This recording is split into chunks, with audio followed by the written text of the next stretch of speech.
Hello and welcome, DPL fans. I'm your host, King Alpha, and today I'm joined by a multitude of people, including but not limited to DRA 15, the latter part of the Hydra 15 core. We have Money Guy, captain of the V Creators. We have the official cheerleader of the Crusaders, Tails, with us today. So yeah, it's pretty crispy. Now let's get right into the topic of the video, which is the rise of Mega Alakazam. This is a Pokemon that has seen a huge increase in pick rate in recent months.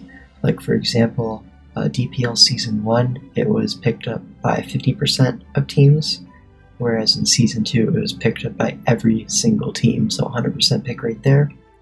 In TTM Summer Showdown, it was picked at a 90% pick rate among all the draft pools, which is pretty insane for a Mega Evolution.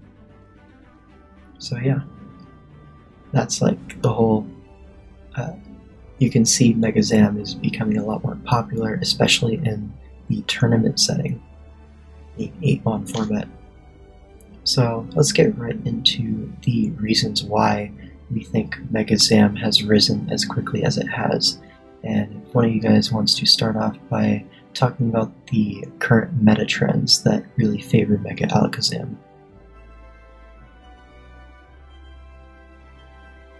Yeah, so basically Rain is super popular. DPL.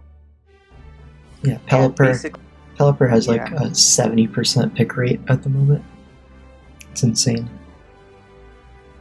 And basically because of Megazam's ability Trace, it can just copy, Mega Swamp, good old Swift Swim, and basically just outspeed all of Rain and basically destroy it. Yeah, and it can tech the Energy Ball to Oko Swampert. It can have Dazzling Gleam for the Kingdra, stuff like that.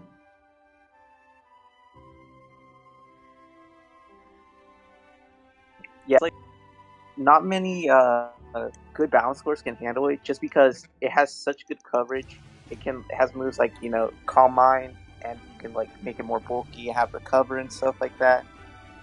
So yeah, another thing with like balance cores is you can choose what defense you want to hit with Psychic versus Psyshock. Like for example, if they have like a Blissey, for example, you can just run Psyshock and obliterate that thing.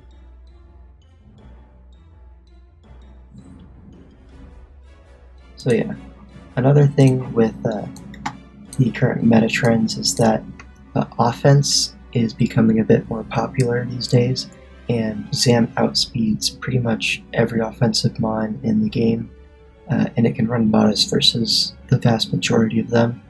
So that's a really great thing for Mega Zam. It just tears up offensive cores like Mega Low Bunny plus Greninja, for example. They're forced to bring Scarf Gren a lot of times, which is definitely not ideal. Alright, so that's like the meta trends that really favor Alakazam at the moment. So, Tails, if you want to talk about the other top meta picks. Oh, okay. So, two mons that we believe pair very well with Mega Alakazam are Mando T and Tapu Koko. Now, for these mons, both of these mons help to break mons that would otherwise in Mega Alakazam playing in work, such as Mando T taking care of a mon like Alolan, or Tapu Koko taking care of a mon like Celesteela. Main thing that makes these two mons pair very well with Mega Alakazam, both amazing momentum on. Mega Alakazam get in and just throw off a massive hit, just getting in safely. So having these mons that can pressure switches and make sure that Mega Alakazam, after Koko maybe using Volt Switch, like it just helps significantly for enabling the mon to win the game. Yeah, Zam is a mon that you don't really want to be switching into attacks too often. It's really nice to have the momentum to bring it in for free, and then that allows like your bulkier spread to be able to take a hit and dish one back rather than to switch in to take the hit. So that's something that the momentum from Lando T and Coco both really help with. And you can see, especially Lando T being prevalent paired with Mega Zam in DPL Season 2. Mega Zam was drafted 10 times out of 10 possible, and 8 of those drafts feature Lando T. So that's a trend that we noticed right off the bat. And Coco is on quite a few of them as well. So, Draw, Dre, DRA. Do you want to talk about the bulkier spreads that Zam is starting to run more often? Sure.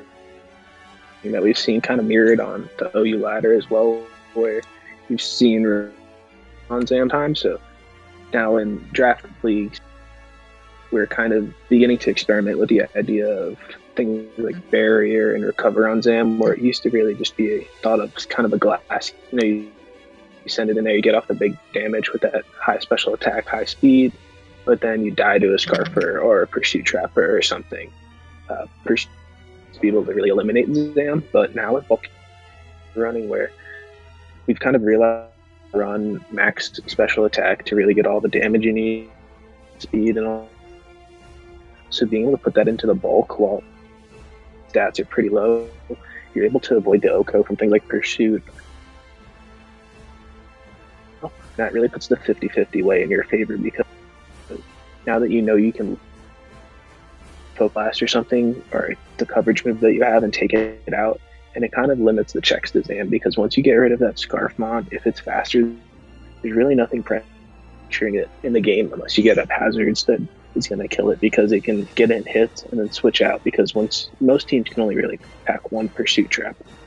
So if the Zam can take out that Pursuit Trapper, really weak to that bulky spread. Yeah, definitely it has a niche in that regard of like taking on the common pursuit users. Like we've seen in DPL, a bulkier Zam beat an 80 Spiritomb 1v1, and that Spiritomb was literally designed to take on Zam. So like you really have to get all the turns right versus Zam to really kill it, even with like what would be considered like a hard counter. So that's something that the bulky spread accomplishes that like the more glass cannon spread does not. So that's another interesting thing about Zam and how it's being used nowadays. Now, if one of you guys wants to talk about like how fast Zam is and how that really affects how it's used, you can go ahead.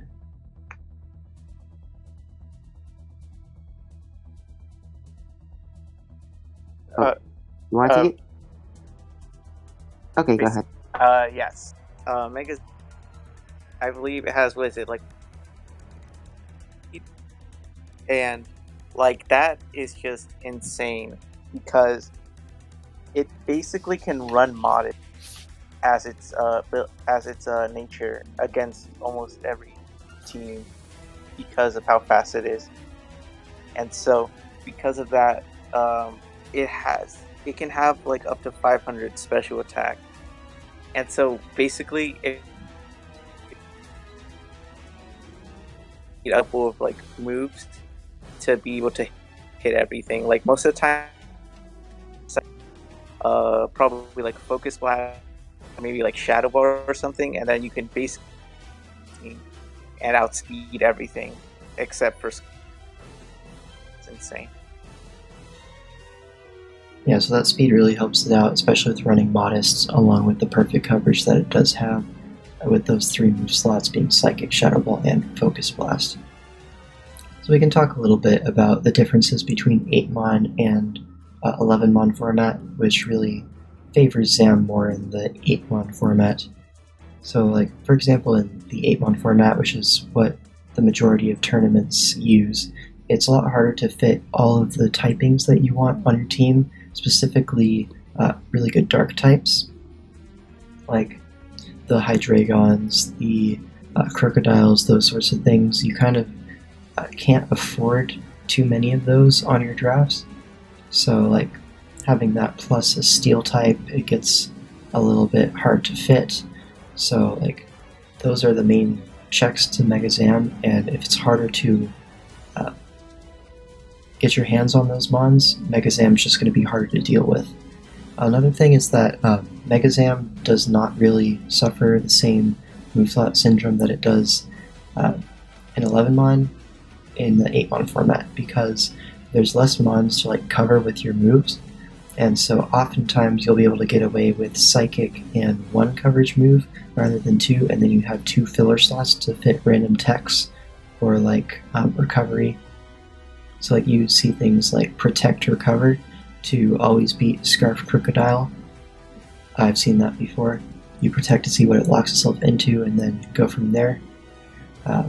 Things like that are possible more often in 8 mon format, whereas in 11 mon format, which is what most leagues use, most teams generally have more outs versus the Megazam. They'll have more viable Scarfers with U-turn. They'll have more typings that can cover it. Just general well-rounded teams more equipped to take on Zam.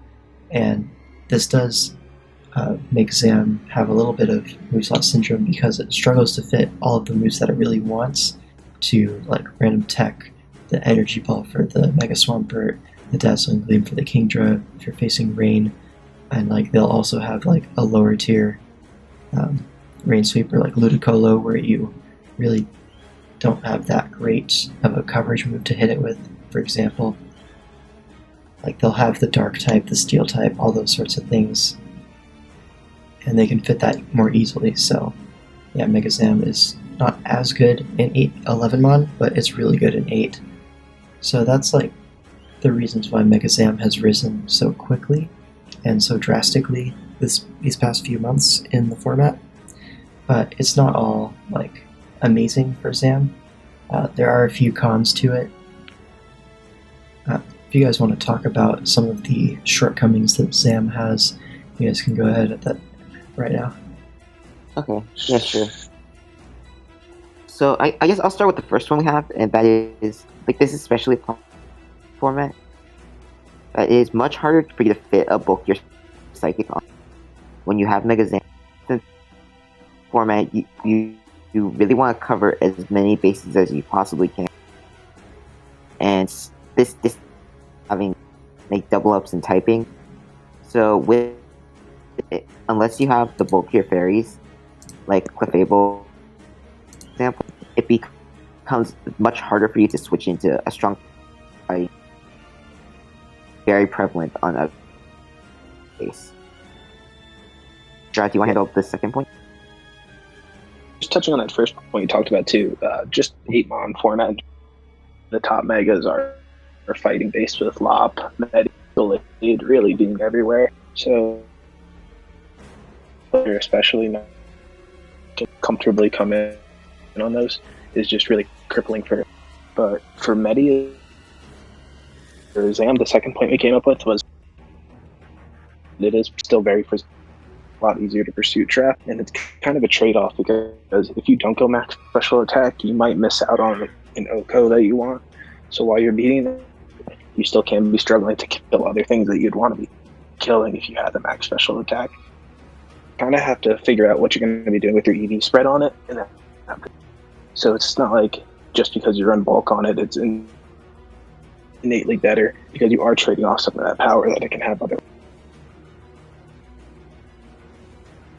Nice. And then I guess our is that Alakazam is becoming a much more notorious mod where like it's drafting your teams. Like it's becoming like a mod like Halucha, like where you think about it, like, okay, does my team get saved by Mega Out? So just as this, there's just awareness. I think like, okay, I'm the tech dark type to make sure like I'm psychic. So like just in general, like there are that are gonna start rising, like with Megazam coming up. So the meta will continue to evolve, and I'm excited to see what happens. Yeah, definitely. Megazam is a big threat. People are realizing it and subsequently prepping for it a lot better in their team building and in their drafting. So, like, that's one of the trade-offs. You see this happen with Mega Gallade last year. People were really on Mega Gallade's nuts a lot last year, and then people started realizing, oh, my team's weak to Mega Gallade, let me draft a bulky Psychic type that can check it. Like, for example, Uxie. I think Uxie has gotten a little bit more common these days, specifically due to the prevalence of those fighting type megas. So, like, certain Pokemon will get more popular, and then their counters will rise to meet them. It's kind of like an evolution of the meta. And so Megazam is next up on that list, and so we're probably going to see a rise in the dark poison types, being Alolan Muk, Spiritomb, Drapion, and to a lesser extent Skuntank, because that mon is trash. But anyways, yeah. And just to touch on a point that Dra was making earlier, because my internet is pretty trash at the moment, and it was kind of cutting out a little bit, just want to make sure everyone gets the point, is that you kind of have to trade off between power and bulk. You can't have both at the same time. Well, you can have like decent bulk and decent special attack, but if you want to really hit hard, you end up going with less bulk, and then it's way more physically frail. So just making sure we get all that in there. And I think that's going to do it for the video. So we do plan on doing several more of these types of videos. Like, we want to do a talk about the evolution of the rain meta in DPL and get Count Riario in with us, because he basically innovated that, and now it's everywhere with like insane win rates. So yeah, definitely looking forward to that, and stay tuned to the channel if you want to see that. And unless you guys have anything else to say, I'll wrap it up there. Have a good night, y'all. I just want to shout out King Bart, the lizard, the master. King Crusaders. Bart, yeah. Yo, Hope he's having a good night. Honestly, that's a lie. Either we have two. We have fucking Bart, man. Bart is the goat, but he's also a lizard. Anyways, that's going to be all for this video. Thanks for watching, and I'll see you guys in the next one.